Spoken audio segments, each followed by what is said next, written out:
Hello, YouTube.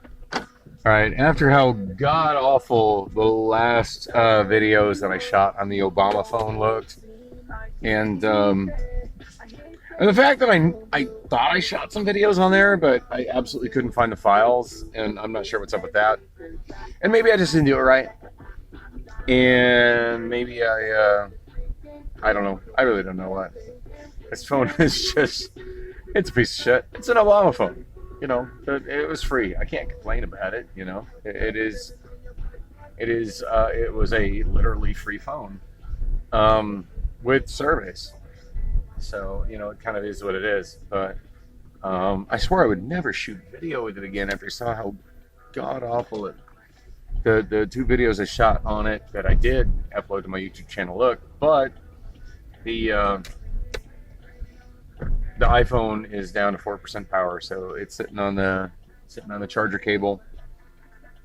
I still haven't got a charger cable that reaches up to my phone mount. So,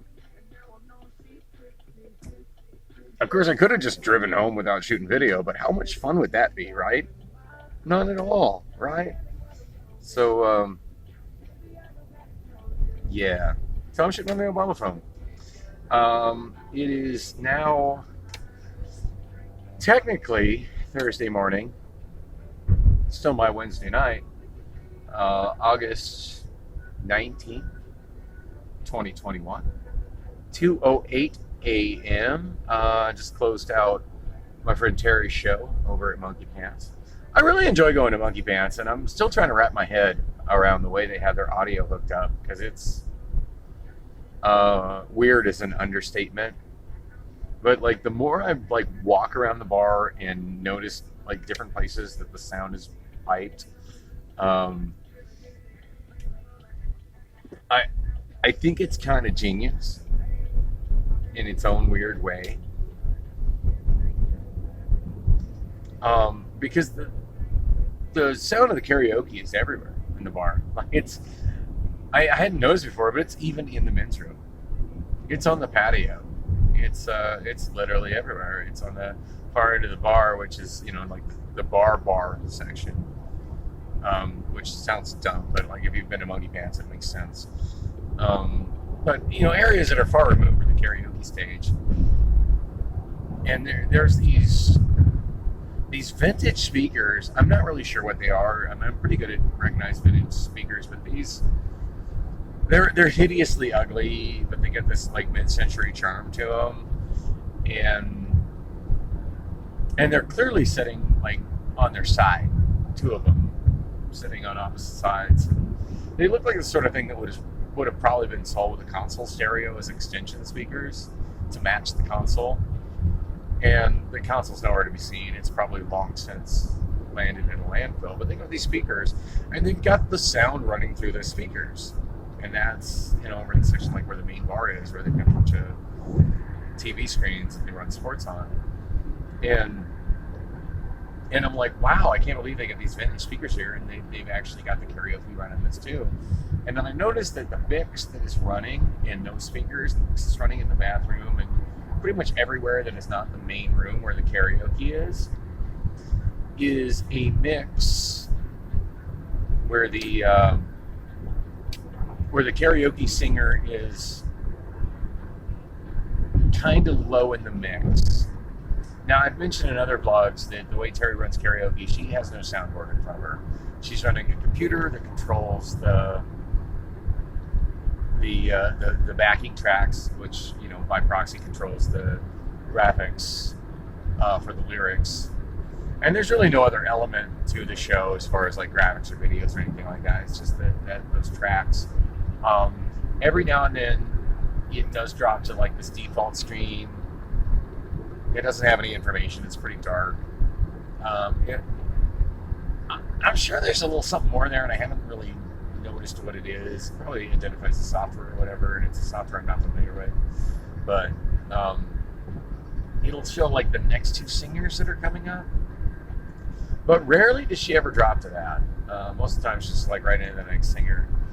I've noticed if she stops the music for long enough, there is some like backing music that will come up, but again, like most of the time that doesn't happen either. And I've never been a fan of that, but I definitely get its place in certain karaoke shows.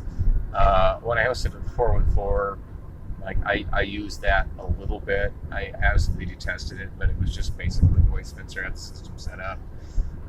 If I didn't have singers, I needed to kill time between singers, and I couldn't, switch singers quickly. It was something to prevent me from having dead air, but I had no control over what played on that. It just would be whatever it played, and it seems like it's that way with Terry. Like sometimes the stuff that plays just has no connection whatsoever to what her singers are singing. But whatever the playlist is that feeds it, like I got on the stairs. I'm sorry, on the stage, and I'm ready to sing a Doors song, and suddenly Billy Squier, The Stroke comes on, and I'm like, yeah, hour and a half wrote down the Doors right now. I'd really love to sing The Stroke by Billy Squier. Yeah, I started to sing along with the track, and of course she immediately switched to my background. But I do that sometimes, and kind of I'm trolling the karaoke host to use backing music. But anytime they put me on the mic and they give them the mic, if they're using like background music or whatever you want to call it, filler music in between the singers, and I get a mic in my hand, and the song that is playing is a song that I like and I know, I just start singing along with it.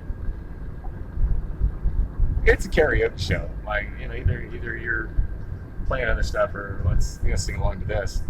But it's funny, and sometimes the crowd will get into me singing along with the backing track, and of course my actual song comes on, and it's just like, I'll just process that, take in what just happened. If you're the KJ, wonder why you had that music on and why I started singing along to it. Anyway, not trying to bash on Terry. I love going to Terry's show. I love her to death. I'm hoping she can make it out to my new show that's coming up in a week and a half. But she did say it was her and her husband's. It was the night before, so at midnight it would be their anniversary. Her and her husband's 15th wedding anniversary, which is just like, I think I met them when they were dating. Like, he used to come to my karaoke show too, so it's kind of wild. I've known them so damn long, but anyway, good time over there. Definitely a good time over there. And so anyway, like I said, I think what they're doing is kind of genius, because like you can hear the karaoke show no matter where you are in the bar, but the vocals in that mix are so subdued that it's not overbearing to listen to if there's a really bad singer.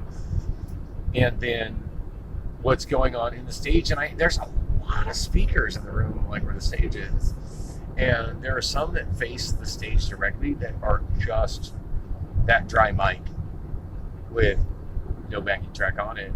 And I think those are there because, like, sometimes I get singers that complain, well, I can't hear myself. So that like circumvents that, because like when you're on the stage, you can't hear yourself. It's just kind of a struggle to hear the backing track. So, interesting. You're kind of pacifying, I can't hear myself, people. And as awkward as it is for me on the stage, as somebody that sings on a regular basis, that wants to hear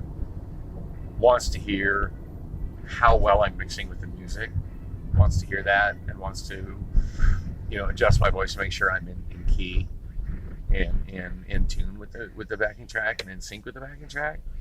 I realize that there's a lot of people that sing karaoke that are just random drunks that want to get up and sing a song. So those people, but they don't need that. Okay, I'm looking at my Obama phone while I'm sitting on the red light, and I noticed instead of counting time up of how much I'm recording, it's counting time down. It's going 41 seconds, 40 seconds, 20, 39 seconds, 38 seconds.